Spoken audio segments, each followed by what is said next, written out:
आप सभी को नमस्कार। आज बात करेंगे गोदान की। प्रेमचंद का उपन्यास गोदान, जैसे कि हिंदी उपन्यासों में अन्यतम स्थान दिया जाता है। बहुत सारे लोग गोदान को बहुत सारी दृष्टियों से देखते हैं। कोई इसमें आलोचनात्मक यथार्थवाद देखता है, कोई समाजवादी यथार्थवाद देखता है, कोई सामाजिक यथार्थवाद देखता है, कोई इन सभी का मिश्रण देखता है, कोई पेट्टी बुर्जुआ देखने की कोशिश करता है, कोई ग्राम और नगरीय धारा को देखने की कोशिश करता है। लेकिन मेरा मानना है कि गोदान का प्रारंभ करुणा में होता है और गोदान का अंत भी करुणा में ही होता है। याद करें, राय साहब के यहाँ जाने की तैयारी होरी कर रहा है। होरी और धनिया में हास्य होता है। उसी में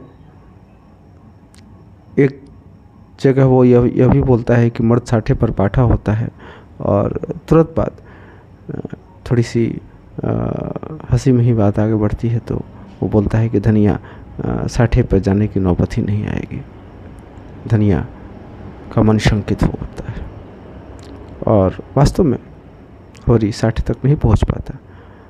अंत में लू लगने से उसकी मृत्यु हो जाती है। सपने अधूरे रह जाते हैं और पंडित दाता दीन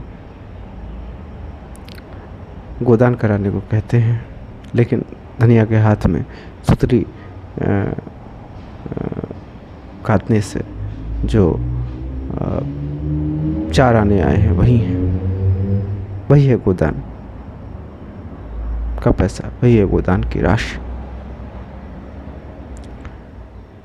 होरी को दूसरे तो प्रताड़ित करते ही हैं, दूसरे उसे धोखा देते ही हैं, उसके अपने भी उसे धोखा देते हैं।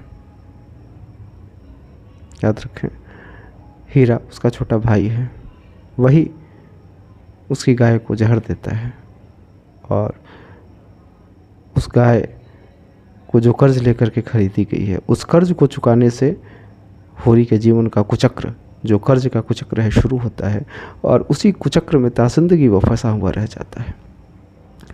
उसको अपना घर भी गिरवी रखना पड़ता है, अपनी छोटी बेटी एक अधेड़ के हाथों एक प्रकार से बेचनी पड़ती है। वो बेटी बेचवा बच जाता है। हर किसी से कर्ज ले लेता है, जहाँ से उसे कर्ज नहीं मांगना चाहिए वहाँ से भी कर्ज ले लेता है। सारे खेत